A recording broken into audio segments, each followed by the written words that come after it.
तो ये बात आपने देख ली कि क्लासिकल फिजिक्स के अकॉर्डिंग सभी मोनोटॉमिक सॉलिड्स की हीट कैपेसिटी 3R होनी चाहिए थी। समझे बात? हायर टेम्परेचर्स पर भी, मॉडरेट टेम्परेचर्स पर भी, और भाई जो लोअर टेम्परेचर उन पे भी। लेकिन हमने क्या पाया कि हायर पर तो 3R होती है, लेकिन जैसे जैसे भाई टेम्परेचर घटता है तो हीट कैपेसिटी 3R नहीं रहती, वो घटने लगती है और लास्ट में 0 को अप्रोच कर जाती है। ओके, तो इसके बाद हम देखते हैं भाई जो क्वांटम थ्योरी है हीट कैपेसिटी की, वो अब इस चीज को भाई कैसे एक्सप्लेन करती है क्वांटम थ्योरी। तो ये चीज भाई एक्सप्लेन नहीं हो पा रही थी, क्योंकि भाई क्लासिकल फिजिक्स तो इसको एक्सप्लेन करने में फेल हो जाती है कि हाउ इज इट पॉसिबल। ये आपको पता है भाई कि क्या बोलते हैं 1900 में जो मैक्स प्लैंक थे, उन्होंने भाई क्वांटाइजेशन ऑफ एनर्जी उसका कॉन्सेप्ट दिया था, और अपनी प्लैंक्स क्वांटम थ्योरी के थ्रू उन्होंने भाई एक्सप्लेन किया था ब्लैक बॉडी रेडिएशन को। फिर मैक्स प्लैंक की प्लैंक्स क्वांटम थ्योरी को ही यूटिलाइज करते हुए जो अल्बर्ट आइंस्टाइन थे, उन्होंने 1905 के अंदर जो फोटो इलेक्ट्रिक इफेक्ट है उसको एक्सप्लेन कर दिया था। इसके लिए उनको नोबेल प्राइज से भी अवार्ड किया गया था, मैंने आपको बताया भी था। तो ये चीज़ जब एक्सप्लेन नहीं हुई तो अल्बर्ट आइंस्टाइन ने सोची कि क्यों ना भाई मैं जो heat capacity of monoatomic solids की जो फिनोमेना है उसको एक्सप्लेन करने के लिए दोबारा से प्लैंक्स क्वांटम थ्योरी के जो फंडामेंटल आइडियाज हैं उन्हीं को यूज क्यों ना कर लूं। तो ये चीज उनके दिमाग में आई 1907 के अंदर। तो 1907 के अंदर भाई अल्बर्ट आइंस्टाइन ने ये चीज एक्सप्लेन कर दी। ठीक है, तो इसके लिए उन्होंने कुछ अजम्पशन लिए भाई, ठीक है, उनके कुछ पोस्टुलेट्स थे। उन्होंने पहली चीज क्या मानी, each atom in the lattice is an independent 3 dimensional quantum oscillator, harmonic quantum oscillator. तो भाई पहला पॉइंट उनका ये था कि हर एक एटम जो मोनोटॉमिक सॉलिड्स के अंदर है वो एक 3 डायमेंशनल हार्मोनिक ऑसिलेटर की तरह बिहेव करेगा, इंडिपेंडेंट 3 डायमेंशनल हार्मोनिक ऑसिलेटर। अभी तो ठीक है भाई कि वो 3 डायमेंशनल हार्मोनिक ऑसिलेटर होता है, लेकिन ये बात भाई क्या बोलते हैं एग्जैक्ट नहीं है कि भाई वो इंडिपेंडेंट होता है, कि भाई वो आपस में बिल्कुल उनकी वाइब्रेशंस आपस में इंडिपेंडेंट होती है। वो इंडिपेंडेंट नहीं होती। अगर वो इंडिपेंडेंट होती हो तो आप खुद सोचें, जब आप किसी चिमटे का एक एंड चूल्हे में रखते हो तो कुछ समय बाद भाई तो अगर चिमटे के अंदर भाई एनर्जी हीट ट्रांसफर होते होते आप तक नहीं पहुंच जाती क्या? यानी कि भाई उसके अंदर जो ऑसिलेटर्स हैं वो आपस में इंटरेक्ट करने लग रहे हैं, तभी तो हॉट एंड से कोल्ड एंड तक आपकी भाई हीट पहुंच पाती है। लेकिन उन्होंने इस चीज़ को भी सिंप्लीफाई करने के लिए जनरल भाई उन्होंने बातें कहना, उन्होंने एज्यूम करना स्टार्ट कर दिया। तो पहला पॉइंट उन्होंने क्या था भाई कि मोनोटॉमिक सॉलिड्स का हर एटम क्या है, एक 3 डायमेंशनल इंडिपेंडेंट हार्मोनिक ऑसिलेटर। ठीक है, दूसरी बात उन्होंने क्या मानी, जो क्लासिकल फिजिक्स थी वो क्या कह रही थी कि एवरेज एनर्जी किसी भी एटम की 1 डिग्री ऑफ फ्रीडम में कितनी होगी, kT, और तीनों डिग्री ऑफ फ्रीडम में कितनी होगी, 3 kT। तो 1 डिग्री ऑफ फ्रीडम के लिए average energy, mean energy classical physics ने क्या बताई थी, kT। इसने क्या बोला भाई, इन्होंने ये बोला कि वो kT नहीं कंसिडर करनी है, वो आपने कंसिडर करनी है जो प्लैंक्स रेडिएशन लॉ डिराइव करते हुए मैक्स प्लैंक ने जो बताई थी। मैक्स प्लैंक ने क्या बताई थी कि जो मीन एनर्जी होती है, जो भाई मीन एनर्जी होगी, एवरेज एनर्जी होगी पर डिग्री ऑफ फ्रीडम, वो मैक्स प्लैंक ने क्या बताई थी, h/e⁻⁻⁰ जहां पर न्यू क्या है, frequency of the oscillators, isn't it. तो ये बोले कि भाई आपने kT नहीं कंसिडर करनी है एवरेज एनर्जी पर डिग्री ऑफ फ्रीडम, आपने क्या कंसिडर करनी है, h/e⁻⁻⁰ ठीक है। तो आपने बिल्कुल वैसे आपने डील करना भाई, अगर 1 डिग्री ऑफ फ्रीडम के अलोंग एनर्जी कितनी है, h/e⁻⁻⁰ तो तीनों डिग्री ऑफ फ्रीडम के अलोंग बताओ एनर्जी क्या हो जाएगी भाई, इसको 3 से आप मल्टीप्लाई कर दीजिए, आपकी क्वेश्चन 1 आ जाती है। और 1 मोल ऑफ सॉलिड के लिए अगर आपने भाई मोलर इंटरनल एनर्जी आपने भी कैलकुलेट करनी है, तब बताओ आप भाई क्या करोगे, बताओ। ये तो क्या भाई, ये तो है एवरेज एनर्जी पर डिग्री ऑफ फ्रीडम, 3 से मल्टीप्लाई करते आपके पास क्या बन गई थी भाई, average energy along all 3 degrees of freedom, और n से मल्टीप्लाई करते क्या आ गया आपके पास भाई, मोलर इंटरनल एनर्जी। ओके, तो आपके पास भाई ई की वैल्यू, अरे भाई इसके ई के मैंने बार लगाना था, खैर कोई बात नहीं। अब आप ये बताएं कि जो हीट कैपेसिटी है, कैपेसिटी कांस्टेंट वॉल्यूम क्या होती है, variation of molar internal energy with respect to temperature at constant volume, curl E by curl T at constant V होता है कि नहीं होता है भाई, गुड। तो ये आपका ई का एक्सप्रेशन, आप इसको अब डिफरेंशिएट करो विद रिस्पेक्ट टू टी, यानी अब की बार आपने 3RT का डिफरेंशिएशन नहीं करना, अब की बार आपने भाई 3n इंटू दिस, इसका आपने क्या करना भाई, डिफरेंशिएशन। तो आपने इसका भाई डिफरेंशिएशन कर दिया, ठीक है।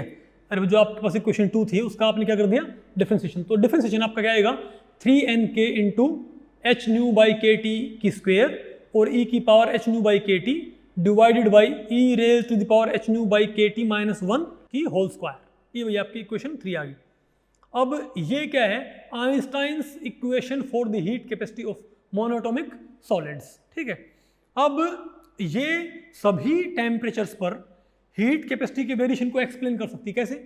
पहले देखते हैं पहला केस 1। केस 1 क्या है, अब देखते हैं पहले लोअर टेम्परेचर पर। अब जब टेम्परेचर कम होएगा तो भाई डेफिनेटली भाई केटी भी कम होएगा, और केटी कम होएगा तो भाई एच न्यू को छोटा नंबर डिवाइड करेगा, जिससे ये वैल्यू क्या आएगी, बहुत ज़्यादा। यानी कि जब टी बहुत कम होगा तो केटी बहुत कम होगा, केटी बहुत कम होगा तो एच न्यू बाई केटी बहुत बड़ा होगा, और एच न्यू बाई केटी अगर 1 के रिस्पेक्ट में बहुत बड़ा होगा तो हम भाई 1 को हम कर सकते हैं neglect. 1 can be neglected in this case. तो अगर आपने 1 को नेग्लेक्ट कर दिया तो नीचे क्या बन जाएगा, 2 भाई अंदर मल्टीप्लाई हो जाएगा, E raise to the power 2 H nu by K T. यानी कि इसको आपने कैसे डिवाइड करना है, तो हम क्या बोलेंगे 3 NK एज इट इज, और H nu by K T की स्क्वेयर। अरे भाई यहाँ पर भी तो था, यहाँ पर इसको ऐसे ही रखो। ठीक है, और इनटू क्या आ गया, ऊपर तो क्या था, E raise to the power H nu by K T, और नीचे क्या हो जाएगा भाई, E raise to the power 2 H nu by K T हो जाएगा। अब आप ये देखें भाई, यहाँ पर 2 पावर है, भाई ऊपर H nu by K T है, नीचे पावर क्या है 2 H nu by K T, तो एक पावर कैंसिल हो जाएगी। तो बताओ नीचे क्या बचेगा हमारे पास, तो नीचे बचेगा फिर इसके अंदर 1 बाई ई की power H nu by K T. ठीक है, अब आप इस इक्वेशन को आप देखो, ये लोअर टेम्परेचर पर है ये। ठीक है, तो लोअर टेम्परेचर रेंज में ये इक्वेशन एक्सप्लेन करती है हीट कैपेसिटी के बिहेवियर को। अब हीट कैपेसिटी भाई क्या बोलते हैं, लोअर टेम्परेचर रीजन में क्या होता था, टेम्परेचर घटने से हीट कैपेसिटी घटती थी ना। आपको हो गया भाई यहाँ पर तो जो टेम्परेचर है ये हम घटाएंगे तो हीट कैपेसिटी क्या होगी भाई, इन्वर्सली है, CV is inversely to T। तो T घटेगा तो CV बढ़नी चाहिए भाई, नहीं, क्योंकि ये फैक्टर भाई यहाँ पर तो T बेशक क्या है इन्वर्सली प्रोपोर्शनल में है, लेकिन ये डोमिनेट नहीं करेगा। डोमिनेट यहाँ पर कौन सा करेगा, यहाँ पर भाई डोमिनेट करेगा एक्सपोनेंशियल फैक्टर। ठीक है, तो E की पावर क्या है H nu by K T. तो जब लोअर टेम्परेचर रीजन के अंदर जब T घटाओगे आप तो KT घटेगा, और KT घटेगा तो E की पावर बढ़ेगी, और E की पावर बढ़ेगी तो ये पूरा फैक्टर बढ़ेगा, और ये पूरा फैक्टर बढ़ेगा तो CV घटेगा। इसका मतलब क्या है कि लोअर टेम्परेचर रीजन में जब आप T घटाओगे तो KT घटेगा, KT घटेगा, E की पावर बढ़ेगी, E की पावर बढ़ेगी तो ये डिनोमिनेटर बढ़ेगा, डिनोमिनेटर बढ़ेगा तो CV की वैल्यू घटेगी। आप ये देखें क्या CV की वैल्यू लोअर रीजन के अंदर क्या टेम्परेचर घटने से CV की वैल्यू भी घटती नहीं आ गई थी क्या, बिल्कुल घटती आ गई थी। इसका मतलब भाई ये बात क्या है, बिल्कुल सही। तो भाई इसने लोअर रीजन के अंदर इसने इसको एक्सप्लेन कर दिया। ठीक है, अब आप देखते हैं इसका केस 2। ठीक है, अब देखिए भाई केस 2 में क्या हो जाएगा, हायर टेम्परेचर पर, तो हायर टेम्परेचर्स पर अब बताओ क्या होगा। अब भाई वहाँ पर जब T बहुत हाई होगा तो KT की वैल्यू बहुत हाई होएगी, और एच न्यू बाई KT बहुत कम होएगा, तो 1 के मुकाबले वैल्यू बहुत कम हो जाएगी ना। तो इसको फिर आप E की x का एक्सपेंशन क्या होता है, अब आप एच न्यू बाई KT को आप क्या मान लो, x मान लो, तो E की x का एक्सपेंशन क्या होता है, x की 0/0 फैक्टोरियल, x की 1/1 फैक्टोरियल, x की 2/2 फैक्टोरियल। तो इसके अंदर आप क्या करोगे, इस E की x को आप एक्सपेंड करो, E की x क्या है H nu by KT, expand करेंगे तो ऊपर भी क्या है E की x, तो ऊपर एक्सपेंड करो 1 plus H nu by KT, नीचे एक्सपेंड हो क्या आएगा 1 प्लस x, ये क्या हो जाएगा x स्क्वायर बाई 2, फिर x स्क्वायर बाई 3, फिर भाई फर्दर जो टर्म समझो छोटी हो जाएंगी। अब 1 से 1 क्या हो जाएगा, कैंसिल, 1 से 1 क्या हो जाएगा भाई आपका कैंसिल हो जाएगा।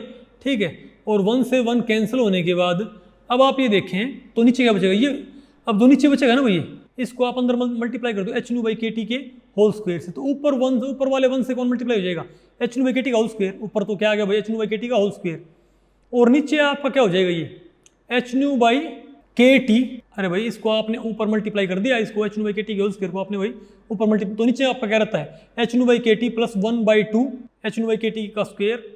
अब इस सारे का भी होल स्क्वायर है, यानी कि यहाँ पर सारे टर्म क्या है, ऊपर वाले टर्म क्या है, तो अब भाई न्यूमरेटर के अंदर तो भाई अब ऊपर जो टर्म्स है वो तो शुरू क्या होती हैं स्क्वायर से और क्यूब से, और यहाँ देखो भाई ये टर्म स्क्वायर टर्म, क्योंकि यहाँ पर स्क्वायर है, ये टर्म स्क्वायर जो ये वास्तव में ये क्यूबिक टर्म है। और आप ये देखें कि भाई क्योंकि एच न्यू बाई KT बहुत छोटा नंबर है तो उसकी पावर 2 या 2 से ज़्यादा जो पावर होंगी वो और भी छोटी होंगी, यानी कि उनको नेग्लेक्ट कर सकते हैं। अरे भाई ये आपका सिर्फ क्या बचा बताओ भाई 3NK बचता है ना। अब बताओ N इंटू K क्या होता है R, तो C भी क्या आ गया आपका भाई R, जो कि क्या होता है डुलोंग-पेटिट्स लॉ। तो भाई आपको ये बात आपने ध्यान रखनी है कि यहाँ पर जब आपने एच न्यू बाई KT के स्क्वायर से ऊपर मल्टीप्लाई किया तो ऊपर तो क्या आप इसको 1 से मल्टीप्लाई करो तो क्या हो जाएगा आपके पास h/kT का होल स्क्वायर, और ये बताओ क्या हो जाएगा h/kT पावर 1 थी, ये स्क्वायर ये क्यूब में पहुंच जाएगी, यानी हर एक पावर ऊपर जो क्या होगी वो 2 से बढ़ जाएगी। नीचे आपका बताओ क्या रहेगा फिर h/kT plus half into h/kT का स्क्वायर प्लस 1/3 इंटू h/kT का क्यूब, ऐसे रहेगा ना। लेकिन भाई आप ये भी तो ध्यान रखें कि नीचे स्क्वायर है, यानी कि h/kT का भी स्क्वायर है, 1/2 h/kT का स्क्वायर ना होकर इसकी पावर 4 हो जाएगी, और जो 3 पावर थी h/kT की वो 6 हो जाएगी। अब आप ये बताएं कि किसी छोटे नंबर का स्क्वायर क्या होता है। आप सोचते हो कि स्क्वायर करने से हमेशा वैल्यू बढ़ती है, आपने 2 का स्क्वायर किया तो 4 हो गया, तो आप सोचते हो भाई कि स्क्वायर करने से वैल्यू बढ़ती, नहीं, स्क्वायर करने से वैल्यू बढ़ भी सकती है, घट भी सकती है और छोटी भी हो सकती है, वो डिपेंड करता है आपका बेस क्या है। आप ये देखिए, अगर आप 2 का स्क्वायर करते हो तो 4 हो जाता है, 3 का स्क्वायर करते हो 9 होता है, 8 का स्क्वायर करते हो आप 64 होता है, क्योंकि यहाँ पर बेस 1 से बड़ा है। अगर आपका भाई बेस 1 है, 1 का स्क्वायर 1 होता है, 1 का क्यूब 1 होता है, 1 की पावर 4 क्या होती है 1 होती है, यानी कि बेस अगर 1 हो तो पावर बढ़ाने से वैल्यू बढ़ती नहीं। अब समझे मेरी बात। और अगर मान लिया नंबर 1 से छोटा हो तो पावर बढ़ाने से भाई वैल्यू घटती है। अब 1/2 की स्क्वायर हो तो 1/2 इंटू 1/2 1/4 हो गया भाई, यानी 0.5 का स्क्वायर 0.25 होता है, यानी कि घटता है, यानी कि डिपेंड करता है भाई कि बेस आपका 1 है, 1 से बड़ा है कि 1 से छोटा है। अगर आपका भाई बेस 1 है तो पावर बढ़ाने से वैल्यू बिल्कुल नहीं बढ़ती, ना चेंज होती। अगर बेस 1 से बड़ा है तो पावर बढ़ाने से वैल्यू बढ़ती है, अगर बेस 1 से छोटा है तो पावर बढ़ाने से वैल्यू घटती है। अब भाई अगर h/kT बहुत छोटा नंबर है तो यहाँ पर 2 या 2 से बड़ी पावर जो होंगी वो वैल्यू को इतनी घटा देंगी कि उनको हम नेग्लेक्ट कर सकते हैं। समझे बात, यानी कि ये सारे का सारा जो पोर्शन है दिस कैन बी नेग्लेक्टेड। तो आपके पास CV की वैल्यू क्या है बताओ भाई 3n की। अब n इंटू के, अब Boltzmann constant multiplied by Avogadro number क्या होता है गैस कांस्टेंट, यानी कि CV is equal to 3R। तो कमाल की बात क्या कि हायर टेम्परेचर्स पर, बोलो भाई हायर टेम्परेचर्स पर प्लैंक्स का लॉ भी क्या कैसा रिजल्ट आपको देता है, जैसा रिजल्ट आपको भाई किसने दिया था, जो डुलोंग-पेटिट्स लॉ। हाँ बिल्कुल वही बात यहाँ पर आती है कि भाई हीट कैपेसिटी हायर टेम्परेचर्स पर क्या होगी भाई 3R होगी। उसके बाद भाई डिबाय ने इसको और भी अच्छे तरीके से एक्सप्लेन किया था, लेकिन हम सिर्फ यहीं तक बात करें। तो आपने एक बात देखी कि जो क्लासिकल फिजिक्स थी वो एक्सप्लेन करने में फेल हो जाती है हीट कैपेसिटी ऑफ सॉलिड्स को, क्योंकि भाई वो क्या मानती है एनर्जी एब्जॉर्ब होती है, एमिट होती है कैसे कॉन्टिन्यूसली। लेकिन अल्बर्ट आइंस्टाइन ने 1907 के अंदर उन्होंने इसको भी एक्सप्लेन कर दिया। उन्होंने 1905 में क्या एक्सप्लेन किया था, उन्होंने प्लैंक्स क्वांटम थ्योरी को यूज़ करते हुए 1905 में उन्होंने क्या एक्सप्लेन किया था, फोटो इलेक्ट्रिक इफेक्ट। और 1907 में उन्होंने क्या कर दिया, हीट कैपेसिटी ऑफ सॉलिड्स को उन्होंने एक्सप्लेन कर दिया। ओके, लेकिन उन्होंने भाई क्या मान के किया इसको कि एनर्जी का एब्जॉर्प्शन या एमिशन क्या होता है discontinuously in the form of packets. ठीक है।